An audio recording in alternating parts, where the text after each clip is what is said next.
Subscribe now and press the bell icon so you never miss an emotional story that touches your heart. The morning sun cast long shadows across the cobblestone courtyard of Buckingham Palace. Thomas Fletcher stood at attention in his crimson uniform, his tall bearskin hat adding to his already impressive height. He had been a royal guard for 3 years now, and he knew every inch of his post. The tourists gathered around him as they always did, cameras clicking, children pointing, voices chattering in dozens of different languages. Thomas kept his eyes fixed straight ahead, his face a mask of discipline and control. This was his duty. This was what he had trained for. The stoic silence, the unwavering stance, the ability to remain perfectly still no matter what happened around him. He had endured hours of training to perfect this pose, to become a living statue that represented the strength and tradition of the British monarchy. A group of American tourists approached, their excited voices carrying across the courtyard. Thomas could see them from the corner of his eye, but he did not move. A young woman with a bright smile stepped closer, her phone held up to capture a selfie. Her friends laughed behind her, urging her to try to make the guards smile. She made funny faces. She told jokes. She waved her hands in front of his face. Thomas remained perfectly still, his expression unchanged. The woman stepped back, disappointed but still amused. Her friend, an older man with gray hair and kind eyes, moved forward next. He looked at Thomas with genuine curiosity, studying the uniform, the medals, the polished boots that shone like mirrors in the sunlight. Then he did something unexpected. Instead of trying to make Thomas laugh or break his composure, he simply asked a question. His voice was respectful, almost gentle. He asked if the guard ever got tired of standing so still. He asked if it was difficult to ignore all the people around him. And then, almost as an afterthought, he asked if Thomas liked music. The question hung in the air for a moment. Thomas felt something stir inside him, a memory he had pushed down deep, part of himself he had locked away when he put on this uniform. The tourists began to move on, but the older man lingered. He smiled at Thomas, a knowing smile that seemed to see past the uniform, past the rigid stance, past the carefully constructed wall of discipline. He said something that would stay with Thomas for the rest of his life. He said that everyone has a voice, and sometimes the world needs to hear it. Then he walked away, rejoining his group as they moved toward the palace gates. Thomas stood alone again, surrounded by hundreds of people yet feeling completely isolated. The man's words echoed in his mind. Everyone has a voice. He thought about his own voice, the one he had silenced years ago. Before joining the Royal Guard, before the military training, before the discipline and the duty, Thomas had been a singer. Not professionally, not famously, but singing had been his passion, his escape, his way of expressing everything he felt inside. His mother used to say he had the voice of an angel. She would sit in their small kitchen in Manchester, her eyes closed, listening as he sang old hymns and folk songs. His father, a former soldier himself, had been less enthusiastic. He believed in duty, in service, in putting aside personal dreams for something greater. When Thomas announced he wanted to pursue music, his father had given him an ultimatum. Choose a real career or find your own way in the world. Thomas had chosen duty. He had chosen his father's path, hoping to earn the respect and approval he had always craved. He joined the military, excelled in training, and eventually earned his position as a royal guard. It was an honor, a prestigious role that few achieved. His father had been proud, finally proud, and that had meant everything to Thomas. But somewhere along the way, he had lost himself. The singing stopped. The music faded. The voice that his mother had loved so much fell silent. Now, standing in the courtyard with the tourist's words still ringing in his ears, Thomas felt a crack in the wall he had built around his heart. He finished his shift mechanically, going through the motions he had performed 1,000 times before. When he was finally relieved and could step away from his post, he walked quickly to the guard room, needing to be alone with his thoughts. That evening, Thomas sat in his small apartment, still wearing his uniform trousers and undershirt. He looked at his reflection in the mirror, barely recognizing the man staring back at him. His jaw was tight, his eyes tired, shoulders carrying a weight that had nothing to do with the rifle he held during his shifts. He opened his laptop and began searching for something he had not looked at in years. Videos of singers, performances, concerts. He watched with an intensity that surprised him, feeling emotions he had forgotten he could feel. Days passed, and Thomas could not shake the encounter with the tourist. He found himself thinking about music constantly, humming melodies under his breath when no one was around. At night, alone in his apartment, he would sing quietly, testing his voice, remembering the songs his mother had taught him. His voice was rusty, uncertain at first, but it was still there. The gift had not left him. It had only been sleeping, waiting for permission to wake up. 2 weeks later, Thomas was back at his post when he noticed a familiar face in the crowd. It was the older American tourist, the man who had asked about music. He was with a different group this time, but his eyes lit up when he saw Thomas standing at attention. He approached again, this time with a small speaker in his hand. He asked the guards nearby if it would be acceptable to play some music. They shrugged, seeing no harm in it. The man pressed play, and suddenly the courtyard was filled with the sound of a beautiful opera aria. The tourists around them stopped, listening to the powerful music. The man looked directly at Thomas and said loudly enough for others to hear that he believed. Everyone deserves to share their gifts with the world.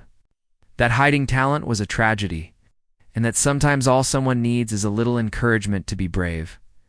Thomas felt his heart pounding in his chest. The music washed over him, stirring something deep inside that he could no longer ignore. His throat tightened with emotion. His hands, usually so steady, trembled slightly. He knew what the man was doing. He knew this was a challenge, an invitation, a moment that could change everything.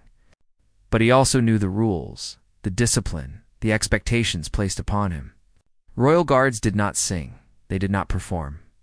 They stood silent and strong, symbols of unwavering duty. The opera music continued to play from the small speaker, filling the courtyard with its haunting melody. Thomas stood frozen, his mind racing with 1,000 thoughts at once. Ow. Around him, the crowd had grown larger, drawn by the unexpected concert in the middle of the palace grounds. Some tourists swayed to the music, others recorded on their phones. Capturing this unusual moment, the older American man stood watching Thomas with patient eyes. As if he could see the internal battle raging inside the young guard, Thomas wanted to move, wanted to speak, wanted to sing along with the soaring notes. But years of training held him in place like invisible chains. His commanding officer was somewhere nearby. His fellow guards were watching. The reputation he had built, the respect he had earned, all of it could crumble in a single moment of weakness. But was it weakness? The question struck Thomas like lightning. Was it weak to acknowledge the gifts you had been given? Is it wrong to share something beautiful with the world? His mother's face appeared in his mind, her gentle smile, her encouragement, her belief that his voice was something special. She had passed away 2 years ago, and Thomas had not sung a single note at her funeral. His father had insisted it would be inappropriate, too emotional, not befitting a soldier. Thomas had obeyed, standing silent and dry-eyed as they lowered her casket into the ground. The regret of that moment had haunted him ever since. He had denied his mother the one thing she had always wanted to hear from him. He had chosen duty over love, discipline over expression, and the cost had been a piece of his own soul. Standing in this courtyard with music filling the air and strangers watching with curious eyes, Thomas felt something shift inside him. It was subtle at first, like the first crack in a frozen river, but it grew stronger with each passing second. The song on the speaker ended, and silence fell over the courtyard. The American man smiled sadly and began to pack up his speaker. He nodded at Thomas, a gesture of understanding and acceptance. He had tried, he had offered an opportunity, and Thomas had remained true to his training. The crowd began to disperse, moving on to other attractions, other photo opportunities. The moment was passing. Soon it would be gone forever, just another what-if in a life full of them. Thomas felt the walls closing in around him. His chest felt tight, his breathing shallow. He thought about the years stretching ahead of him, standing at this post, day after day, silent and still, watching life happen around him, but never participating in it. He thought about growing old, retiring from service, and looking back on a life of discipline and duty but no joy, no passion, no music. The image terrified him in a way that no physical danger ever had. Something broke inside Thomas at that moment. It was not a dramatic shattering, but a quiet release, like a door finally opening after being locked for too long. He took a breath deeper than any he had taken in years. His lips parted slightly, his throat relaxed. And then, so softly that only those closest to him could hear, Thomas began to sing. The words came from an old hymn his mother had loved, a song about grace and redemption and finding your way home. His voice was tentative at first, rusty from years of silence, but it grew stronger with each note. The tourists who had started to walk away stopped in their tracks. Heads turned, cameras were raised again. A hush fell over the entire courtyard as people realized what was happening. Thomas's eyes remained forward, but tears began to stream down his cheeks. His voice carried across the stones, pure and powerful, filled with years of suppressed emotion. He sang for his mother. He sang for the boy he used to be. He sang for everyone who had ever silenced themselves to please others. The melody rose and fell, each note perfectly controlled, yet deeply felt. A perfect marriage of his military discipline and his artistic soul. The American tourist stood frozen, his speaker forgotten in his hands, his eyes wide with amazement. Around him, other tourists had tears in their eyes. Some held hands with their companions. Others simply stood in stunned silence, witnessing something extraordinary. A street performer who had been playing guitar nearby stopped his own music, unwilling to interrupt what was unfolding. Even the pigeons seemed to pause their endless search for crumbs, as if the whole world had stopped to listen. Thomas's fellow guards stood at their posts, their faces carefully neutral, but he could see the shock in their eyes. His commanding officer emerged from the guardhouse, his expression unreadable. Thomas knew there would be consequences. He knew he was breaking protocol in the most public way possible. But in that moment, he did not care. For the first time in years, he felt truly alive. The music poured out of him like water from a broken dam, stoppable and cleansing. When the hymn ended, Thomas immediately began another song. This one was a folk ballad. A story of a soldier who returns home from war to find that everything has changed except the love waiting for him.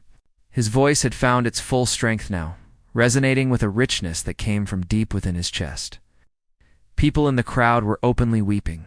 The American tourist had his hand over his mouth, his own eyes glistening with tears. A woman.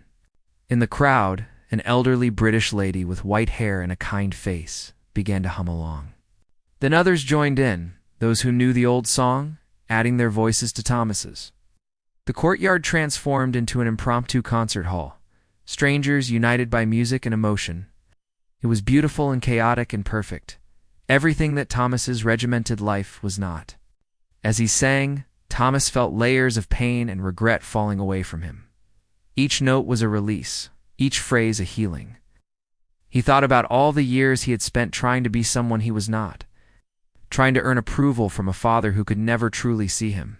He realized now that the respect he had been seeking had to come from within himself first. He had to respect his own gifts, his own dreams, his own voice, before he could expect others to do the same. The song ended, and for a long moment, no one moved. The silence was profound, heavy with emotion and meaning. Ow. Then the applause began.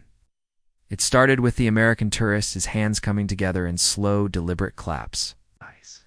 Others joined in, and soon the entire courtyard erupted in thunderous applause. People cheered and whistled. Some threw flowers they had been carrying. The noise was deafening, overwhelming, beautiful. Thomas stood trembling as the applause washed over him. His face was wet with tears, his carefully maintained composure completely shattered. He had broken every rule, violated every protocol, destroyed the image of the perfect royal guard he had worked so hard to become. And yet, he had never felt more complete, more honest, or himself than he did in this moment. His commanding officer, Major Harrison, walked slowly across the courtyard toward him. The crowd fell silent, sensing that something serious was about to happen. The major was a stern man in his 50s, a career military officer who valued discipline above all else. His face was set in hard lines as he approached Thomas, and the young guard prepared himself for the worst. He would be dismissed from service, probably court-martialed for his behavior. He had thrown away his career, disappointed his father, and embarrassed the regiment. But as Major Harrison came closer, Thomas noticed something unexpected in the older man's eyes. It was not anger or disappointment. It was something softer, something almost like understanding. The major stopped directly in front of Thomas, so close that only he could hear the words that followed. The major's voice was low and controlled, but there was an edge of emotion in it that Thomas had never heard before. The major said that 20 years ago he had been a pianist. He had studied music at university, dreamed of performing in concert halls, felt his heart soar whenever his fingers touched the keys. But his father, like Thomas's, had insisted on a military career.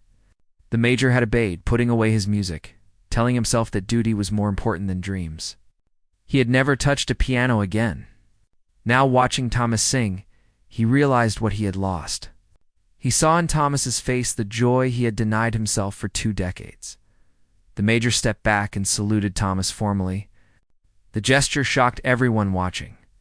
Officers did not salute enlisted guards. It was improper against protocol, a reversal of the natural order. But the major held the salute until Thomas, confused and moved, returned it. Then the major turned to the crowd and did something even more surprising. He began to clap, slowly and deliberately, encouraging the applause to resume. The crowd responded enthusiastically, cheering even louder than before. Thomas realized in that moment that Major Harrison was protecting him. By joining in the applause, by showing approval. The major was making it difficult for higher authorities to punish Thomas too severely. It was an act of kindness from a man who understood regret, who saw in Thomas a chance to correct a mistake he had made long ago. The major leaned in close again and whispered that Thomas should finish his shift, then come to his office. They would figure out what came next together. The crowd eventually dispersed, though many tourists lingered, hoping Thomas might sing again. He did not. He returned to his post and stood at attention, though his posture was somehow different now. He still stood tall and proud, but there was a lightness to him, a sense of peace that had been absent before. The weight he had carried for so long had lifted, replaced by something that felt like hope. The American tourist approached one final time before leaving. He shook his head in wonder, his eyes still moist with emotion. He said he had been a music teacher for 40 years, and he had heard countless talented singers, but few had moved him the way Thomas had. It was not just the quality of the voice, though that was exceptional. It was the raw honesty, the courage it took to share something so personal in such a public way. The man reached into his pocket and pulled out a business card. He said if Thomas ever decided to pursue music seriously, he knew people who could help. Thomas took the card with shaking hands, careful not to break his stance too much. The tourist smiled, placed a hand over his heart in a gesture of respect, and walked away. Thomas watched him go. This stranger who had changed his life with a few simple words and a small speaker. He wondered if the man knew what he had done, if he understood the magnitude of the gift he had given. When Thomas's shift finally ended, he walked to Major Harrison's office with his heart pounding. He knocked on the door and entered to find the major sitting at his desk, looking more tired than Thomas had ever seen him. The major gestured for Thomas to sit, and for a long moment neither man spoke. Then the major opened a drawer in his desk and pulled out an old photograph. It showed a young man sitting at a grand piano, his hands on the keys, his face radiant with joy. Thomas recognized the major in the young man's features. The major said he kept this photograph as a reminder of what he had given up. Every day he looked at it and told himself that the sacrifice had been worth it, that duty and honor were more important than personal happiness. But watching Thomas sing had forced him to confront the lie he had been telling himself. Nothing was worth losing your soul. No amount of respect or rank or tradition justified silencing who you truly were. He had wasted 20 years. He would not let Thomas waste his life the same way. The major explained that there would be an investigation into the incident. Thomas would likely face disciplinary action, possibly dismissal from the Royal Guard, but the major promised to advocate for him, to explain the circumstances, to emphasize that Thomas's behavior, while unusual, had not endangered anyone or compromised security. He would argue for a transfer rather than dismissal, perhaps to a military band or a position that would allow Thomas to use his musical talents in service to the crown. Thomas listened in stunned silence. He had expected punishment, possibly even criminal charges. Instead, he was being offered a path forward, a way to reconcile his duty with his passion. The major continued, saying that the video of Thomas singing was already spreading online. People were sharing it, commenting on it, moved by the emotion and beauty of the performance. The palace would have to respond carefully. They could treat it as a scandal, or they could embrace it as a moment of human connection. A reminder that even symbols of tradition were real people with real feelings. The major stood and walked to the window. Looking out at the courtyard where Thomas had sung, he said that the world was changing. People were tired of rigid formality, of institutions that valued image over authenticity. They wanted to see the humanity behind the uniforms, the stories behind the stoic faces. Thomas had given them that. He had shown vulnerability and strength at the same time, proving that discipline and passion were not opposites but partners. The major turned back to Thomas and said something that would guide him through the difficult days ahead. He said that true courage was not about following orders blindly. It was about knowing when to stand firm and when to break free. Thomas left the major's office, feeling uncertain but not afraid. He went back to his apartment and immediately called his father. The conversation was difficult. His father had already seen the video, sent to him by a relative in London. He was angry, embarrassed, disappointed. He said Thomas had disgraced the uniform and dishonored the family name. Every word was like a knife in Thomas's heart, but he did not defend himself. He simply listened until his father's rage was spent. When his father finally fell silent, Thomas spoke. His voice was calm and steady, strengthened by the truth he had discovered about himself. He told his father that he loved him and respected him, but he could no longer live according to someone else's definition of honor. He explained that his mother would have understood that she would have been proud to hear him sing again. He said that being a royal guard had taught him discipline and dedication, qualities he would carry forever. But it had also taught him that life without passion was not really living at all. His father hung up without another word. The silence on the other end of the line was painful, but Thomas did not regret his words. He had finally spoken his truth, and whatever came next, he would face it as his authentic self. He spent the rest of the evening alone, processing everything that had happened. He looked at the business card the American tourist had given him, turning it over in his hands. It belonged to a vocal coach in London, someone who worked with professional singers. The possibility both excited and terrified him. The next morning, Thomas reported for duty as ordered. The atmosphere in the guardhouse was tense. His fellow guards looked at him with a mixture of curiosity, admiration, and concern. Some clapped him on the shoulder as he passed. Others avoided his gaze. He understood their confusion. He had broken the unspoken code that bound them together, the commitment to absolute discipline. Yet he had also done something they secretly admired, something many of them probably dreamed of doing themselves. The investigation began immediately. Thomas was interviewed by several officers, asked to explain his actions, questioned about his mental state and commitment to service. He answered every question honestly. He did not make excuses or try to minimize what he had done. He simply explained that he had reached a breaking point, that years of suppressing his true self had finally become unbearable. He told them about his mother, about his love of music, about the tourist whose simple question had unlocked something he could know. Longer contained, the officers listened with varying degrees of sympathy. Some were clearly annoyed, viewing his behavior as a selfish act of rebellion. Others seemed more understanding, perhaps recognizing something of themselves in his story. The interviews lasted for days, and during that time Thomas was suspended from active duty. He spent his days in his apartment, watching as the video of his performance spread across the internet like wildfire.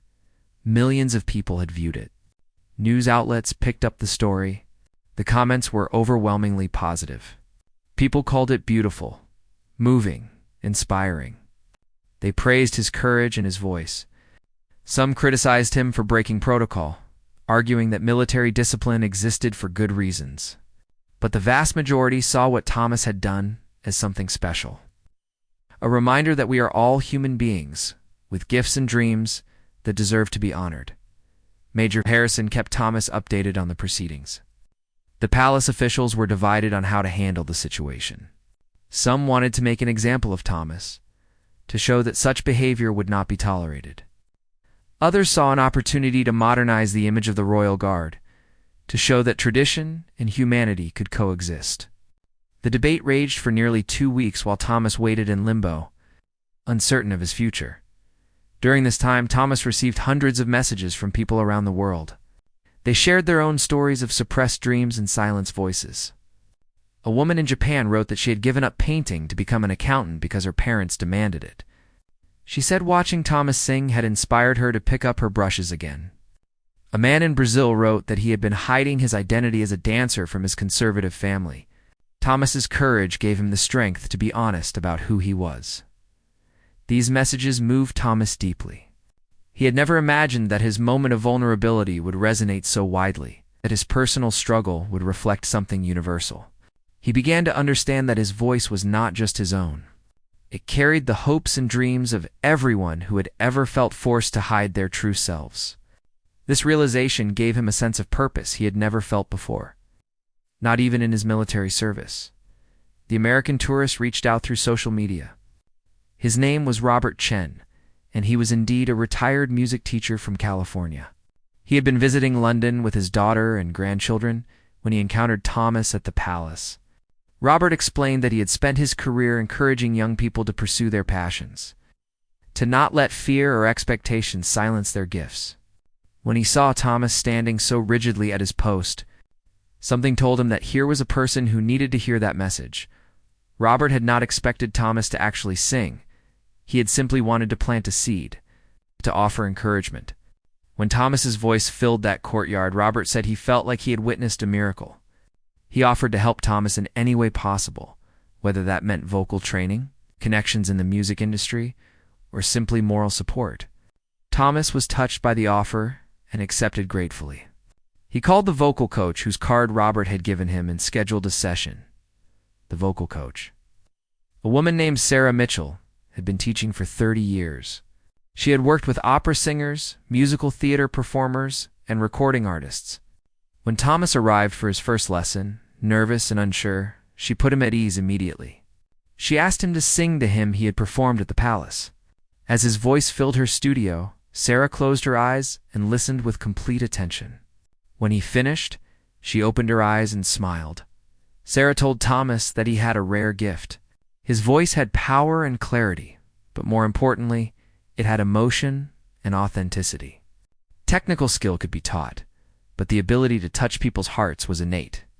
She said she would be honored to work with him, to help him develop his talent and explore what might be possible. They began meeting twice a week, working on breathing techniques, vocal exercises, and song interpretation. Thomas discovered that he loved learning, loved pushing his voice to new heights. Meanwhile, the investigation concluded. Major Harrison called Thomas to his office to deliver the verdict. Thomas sat down, prepared for the worst, but the major's face gave nothing away. The palace had made its decision. Thomas would not be court-martialed or dishonorably discharged. Instead, he was being offered a choice. He could return to his position as a royal guard with a formal reprimand on his record, promising never to break protocol again. Or he could accept a transfer to the Royal Military Band, where his vocal talents could be used in official ceremonies and performances. Thomas did not hesitate. He chose the band. Major Harrison nodded approvingly and said he had hoped Thomas would make that choice. The major revealed that he had personally recommended the transfer, arguing that Thomas's talents would be better served in a role that allowed him to use his voice.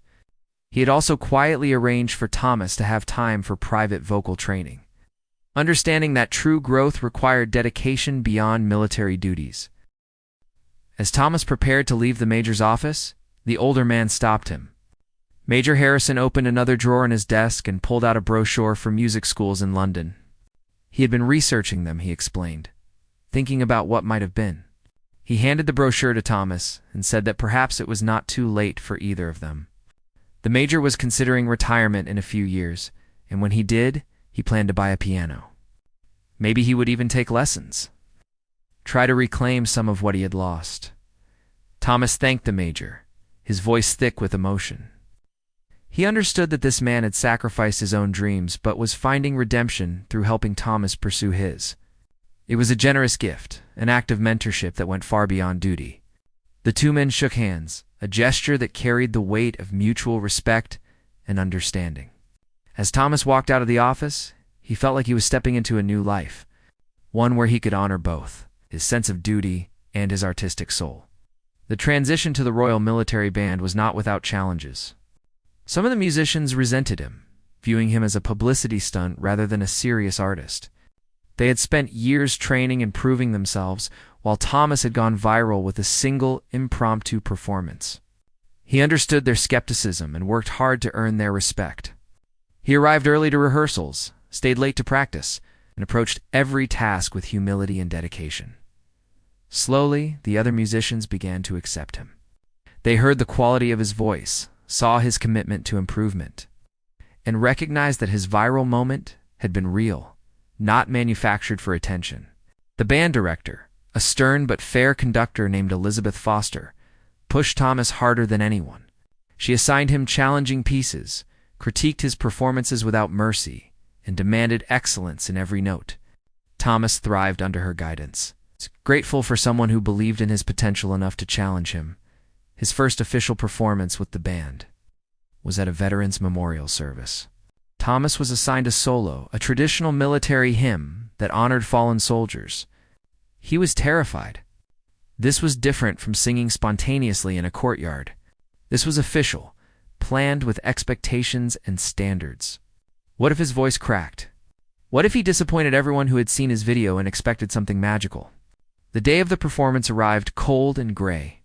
The ceremony was held at a historic military cemetery, rows of white headstones stretching into the distance.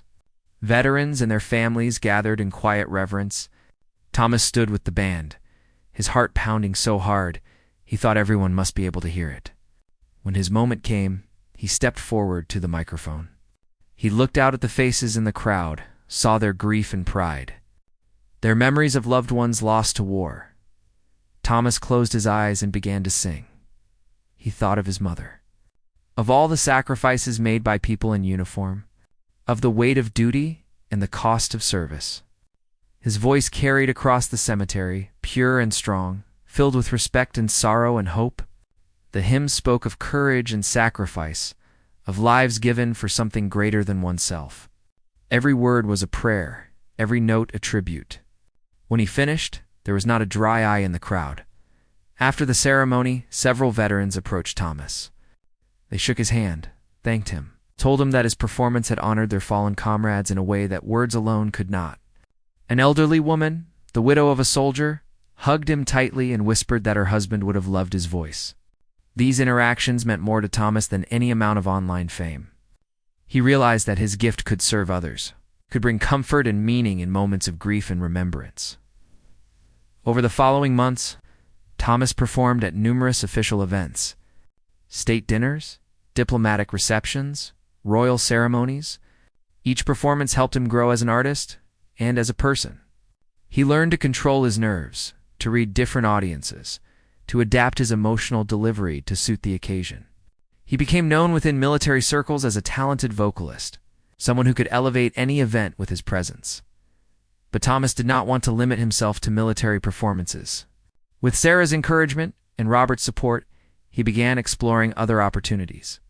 He auditioned for small roles in local theater productions, sang at charity events, and even recorded a few songs in a professional studio. The recordings were shared online, and while they did not go as viral as his original Palace performance, they attracted a modest following of people who appreciated his voice and his story. Thomas also reconnected with his father. It was not easy. His father remained disappointed that Thomas had not stayed with the Royal Guard, that he had chosen music over what his father considered a more honorable path. But gradually, as Thomas sent him recordings and articles about his performances, something began to shift. His father started listening to the music, really listening. He heard not just his son's voice, but his son's happiness, the joy that had been missing for so long. One day, Thomas received a package in the mail. Inside was a letter from his father and a photograph. The picture showed Thomas as a young boy, maybe 7 or 8 years old, standing on a small stage at a school concert. His face was radiant, his mouth open in song, his eyes shining with pure delight. Thomas had no memory of this performance, but his father had kept the photograph all these years. The letter was brief but powerful. His father wrote that he had been wrong. He had pushed Thomas toward military service because it was what he knew, what he understood. He had believed that structure and discipline were the paths to a meaningful life. But looking at this old photograph, seeing the joy on young Thomas's face, he realized that he had tried to extinguish something precious. He wrote that he was proud of the man Thomas had become, proud not just of his achievements, but of his courage to be himself. He asked for forgiveness and said he would love to hear Thomas sing in person someday. Thomas cried when he read the letter. He called his father immediately, and they talked for hours. His father explained that watching the video of Thomas singing at the palace had shaken him. He saw the tears on Thomas's face, the emotion pouring out, and realized how much pain his son had been carrying. He understood then that he had contributed to that pain, that his expectations and demands had nearly broken something beautiful. The conversation was healing for both of them. A beginning of a new relationship, built on acceptance rather than expectation, with his personal life finding balance. Thomas began to think bigger about his musical future. He auditioned for the Royal Opera House, a long shot that he did not expect to succeed. But his audition piece, the same hymn he had sung at the palace, moved the panel. They saw his potential and offered him a place in their Young Artists program, a training ground for emerging opera singers. It would mean leaving the military band, stepping fully into the uncertain world of professional music. The decision was agonizing. Thomas had spent years building his military career, earning respect and finding purpose in service. The military band had become his home, his fellow musicians like family. Leaving would mean giving up the security and structure that had defined his adult life. But staying would mean limiting his potential, playing it safe when the universe was offering him a chance to truly soar. Thomas sought advice from everyone who mattered to him. Sarah told him that opportunities like this came once in a lifetime, and that his voice deserved the best training available. Robert reminded him that regret was heavier than fear, that looking back on missed chances was far worse than trying and failing. Major Harrison, now retired and taking piano lessons himself, said that Thomas had already proven his dedication to duty and that it was time to dedicate himself to his dreams. Even Elizabeth Foster, the band director who had pushed him so hard, encouraged him to accept the opera house position. The deciding factor came from an unexpected source. Thomas received an email from a young man named David, a university student who had seen the original video of Thomas singing at the palace. David wrote that he had been studying engineering to please his family, despite having a passion for writing. He was miserable, failing his classes, losing himself. But watching Thomas's journey over the past months, seeing him choose courage over comfort, had inspired David to switch his major to creative writing. His parents were upset, but David was finally happy. He thanked Thomas for showing him that it was never too late to choose yourself. Reading David's message, Thomas realized that his choices affected more than just himself. By being brave, by following his passion despite the risks, he was giving others permission to do the same. His story had become larger than him, a beacon for anyone struggling between duty and desire, between expectation and authenticity. He owed it to all those people and to himself to see how far his voice could take him. Thomas accepted the position at the Royal Opera House, his last performance with the military. That band was bittersweet. They held a special concert in his honor, and he sang several pieces that showcased his growth over the past year. His fellow musicians played with a particular passion that night, their way of saying goodbye and good luck. When the final note faded, the entire band stood and applauded him. Elizabeth Foster presented him with a framed photograph of the band signed by every member, with a note that said he would always be one of them.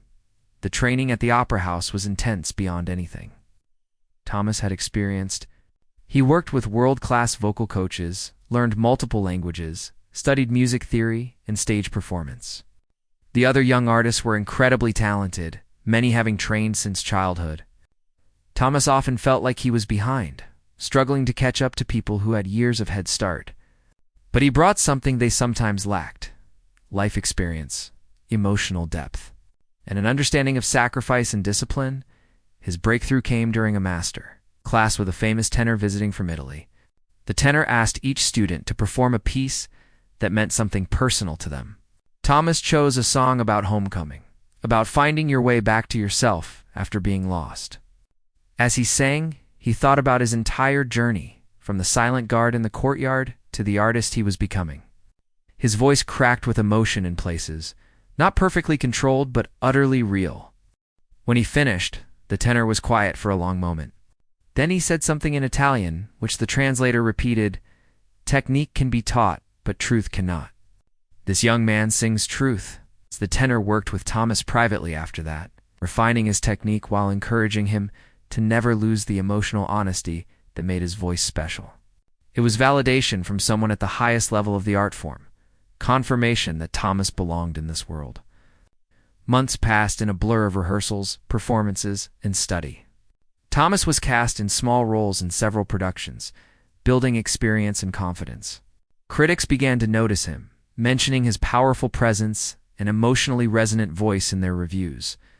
He was not a star yet, but he was on the path, improving with every performance. One evening, Thomas received a message that his father was coming to London and wanted to attend one of his performances. Thomas was singing in a production of a classic opera, a small but significant role. He arranged a ticket for his father, nervous about seeing him in the audience. They had spoken regularly on the phone since their reconciliation. But this would be the first time his father would hear him sing in person since childhood. The night of the performance arrived. Thomas peeked through the curtain before the show began and saw his father sitting in the audience, looking uncomfortable in his suit, clearly out of his element. Next to him was an empty seat with a single rose on it. Thomas asked an usher about it, and she said the older gentleman had placed it there before sitting down. Thomas understood immediately. His father had brought a rose for his mother, saving her a seat so she could be there in spirit. The gesture broke something open in Thomas's chest. He went on stage that night singing not just for the audience, but for his mother and father, for everyone who had supported him, for the scared young man who had stood silent at the palace, unsure if he would ever find his voice again. His performance was transcendent. The other singers noticed it, the conductor noticed it, and most importantly, the audience noticed it. The applause when he took his bow was thunderous. After the performance, Thomas met his father backstage. For a moment, they just looked at each other, two men who had hurt each other and healed, who had learned to see past their differences. Then his father embraced him tightly, and Thomas felt the older man's shoulders shaking with sobs. His father whispered that he was sorry, that he was proud, that Thomas's mother would have been so happy to see this moment. They held each other and cried, releasing years of tension and misunderstanding. His father stayed in London for a few days. Thomas showed him around the city, introduced him to his friends and colleagues, shared his new life with the man who had once tried to prevent it. His father met Robert Chen, who happened to be visiting London again, and the two older men bonded over their shared pride in Thomas's achievements. His father even attended one of Thomas's lessons with Sarah, watching in awe as his son worked to perfect his craft. Before leaving, his father gave Thomas a gift.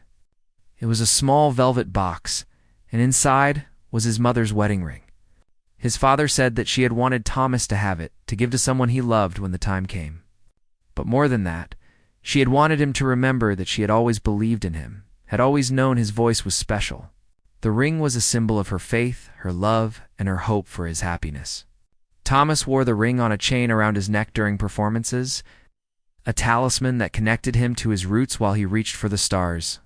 Time continued to pass, and his career continued to grow. He was offered larger roles, performed on prestigious stages across Europe, and built a reputation as a serious artist with genuine talent. The viral video that had started everything began to feel like ancient history, though people still recognized him from it occasionally. 2 years after his first performance at the Opera House, Thomas was offered a leading role in a major production. It was the opportunity he had been working toward, the chance to prove himself on the biggest stage. The role was demanding, requiring him to be on stage for most of the opera, carrying the emotional weight of the entire story. He was terrified and exhilarated in equal measure. Opening night was sold out. The audience included critics, industry professionals, and regular opera lovers. Thomas's father was there, as he had been for every important performance. Robert Chen flew in from California. Sarah sat in the front row. Major Harrison attended in his civilian clothes, finally looking relaxed and happy. Even some of Thomas's former colleagues from the Royal Guard came to support him, proud to say they had served alongside him. As Thomas waited in the wings for his entrance, he thought about the journey that had brought him here. From a scared boy silencing his voice to please his father, to a rigid soldier hiding his gifts behind duty, to a man brave enough to sing in front of strangers and change his life forever. Every moment of pain, every sacrifice, every difficult choice had led to this stage. He touched his mother's ring hanging around his neck and felt her presence, her encouragement, her love. The conductor raised his baton. The music began. Thomas stepped onto the stage and opened his mouth, and his voice soared into the rafters of the opera house, powerful and pure and utterly free. He was not singing for approval anymore, not for his father or the critics or the audience. He was singing because this was who he was, what he was meant to do, the gift he had been given and nearly thrown away. He was singing because a stranger at a palace had believed in him enough to ask a simple question.